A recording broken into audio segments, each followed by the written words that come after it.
Look at the success stories we have here. Robert Kwok, Ananda Krishnan,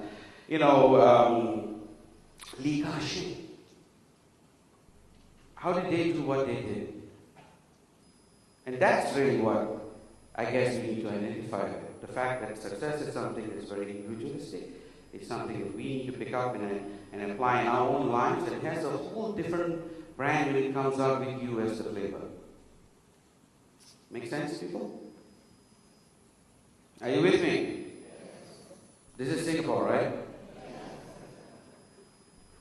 Okay, I do have notes, so let me try to be a little bit more corporate here.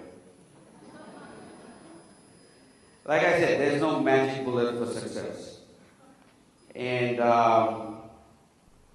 it's not something that can be cloned. It has to be something that has to be assimilated, applied every single day, and it reinvents itself every time. What was successful for you 2 years ago is not going to be successful for you now.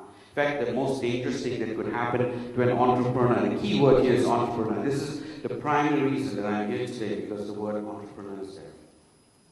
If I was here to address just CFOs and COOs and CEOs and so on, I would probably have sent someone to my place. But you're entrepreneurs too, right? Are you with me? And if you have that, then the key word about being an entrepreneur is being creative, innovative, intuitive. It means changing, making a difference and being the difference. Are you with me? Does that make sense? So if that's what it's about, then let's talk about, success. Insofar as we are concerned, let me share a little bit of us. We are very international as a company. And we were going out to build a global brand. And that was our entire our focus. Now, we chose e-commerce as our modality because we didn't have the boundaries. We didn't have to worry about language, for instance. We talk right across the 200 countries right now. It's a matter of going on to the right web page, and you have language overcome. Are you with me? But it doesn't take away the human touch. The modality is only the platform upon which to do the transaction, business, so to speak, that allows us to bring a business across borders to anywhere in the world. And that's what we chose as our tool. But I think the thing that makes it work for us is the fact that we chose to combine that with the human touch.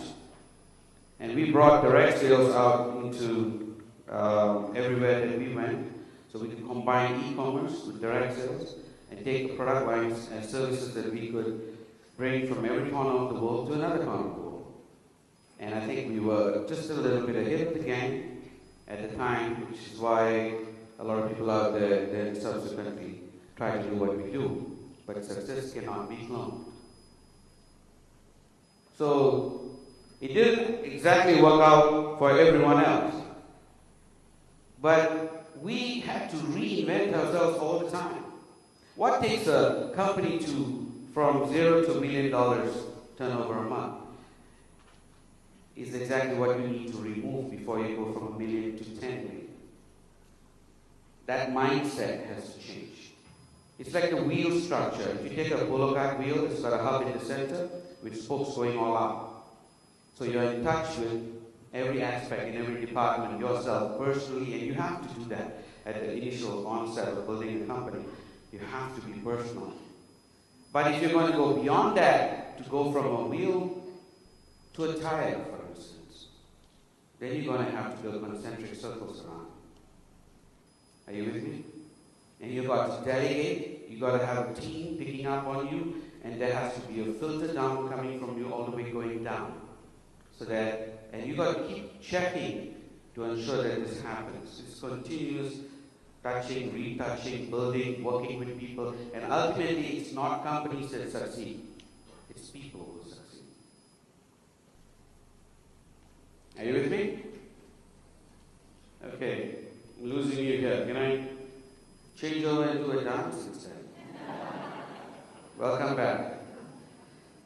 Now, another thing that we do, that we try to do, is build consensus management. It's very important to me to hear everything out there. Not necessarily follow, adopt, implement, but to hear it. And that is critical, that you need to have this kind of feedback system from the top going all the way down. That's what we try to do different. And right from the board of directors down, it has been our purpose to keep sitting, rediscussing, rehashing decisions that have been made. It slowed us down. Now, initially, that's not how the way we did it, but that's the way we do it today. It's seen as sometimes more of an impediment. But in that process of rehashing and hearing everything, the 2 percentile that we miss, that can be so critical. Because success is usually missed by a 2% mark. You could have everything else out there, but then missing the 2% mark can make all the difference in the world. And the 2 percentile that you miss can come virtually out of the mouth of babes. I mean, it could come out of the most junior member of the group. But having that constant feedback, that constant sounding board, is a critical aspect of doing what you do out there. Does that make sense? Okay. Now, basically, the Chinese have a beautiful proverb that I have always admired. It says that a peasant lives from meal to meal. A peasant lives from meal to meal. A mendicant lives from meal to meal. A peasant lives from day to day. A farmer lives from season to season. A mandarin lives from year to year.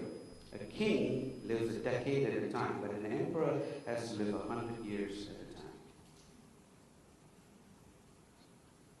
It is how much, if you're planning the next 5 years, so how much of the next 5 years counts today is something you need to take into account. Because one of the things that we get so absorbed in is running the day-to-day operations.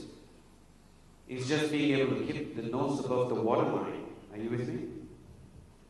And because of that, 90% of today dies in today.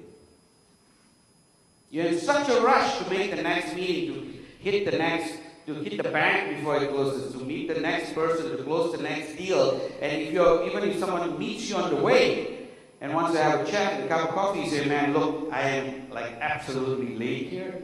I'm running. Let's do this again. Now, a week later, you meet this individual again, and he says, hey, you remember last week we were supposed to sit and talk? You were rushing off somewhere. You know what it was about? The chances are you wouldn't remember. You probably couldn't remember if your life depended on it. You were heading out to the bank, for something or other. Are you with me? It died with that day.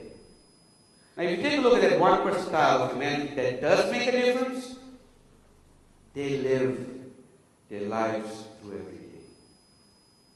Be it Mandela, Martin Luther King, Mahatma Gandhi, Mother Teresa, or we can go across to the crop world, Mr. Gates, Mr. Dell.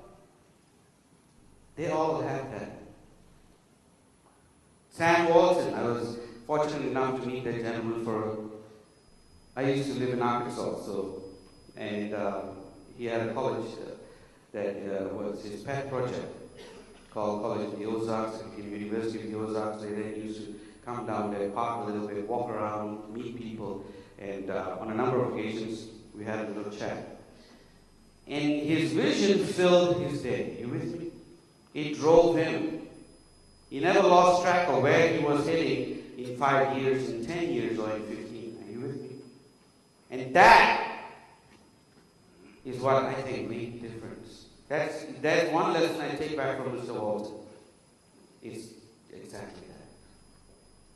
I have to slow down during the day so I do not get caught up with the day. I need to detach myself from it and take a look out and say, what do I do over the next 5 years? What can I do today that will count in 5 years? And I need to have a little sounding board to see that I'm looking into that every day. Because that thread of existence is the difference that I have found whenever I've met, read, talked to, seen movies about this 1 percentile of humanity. Are you with me?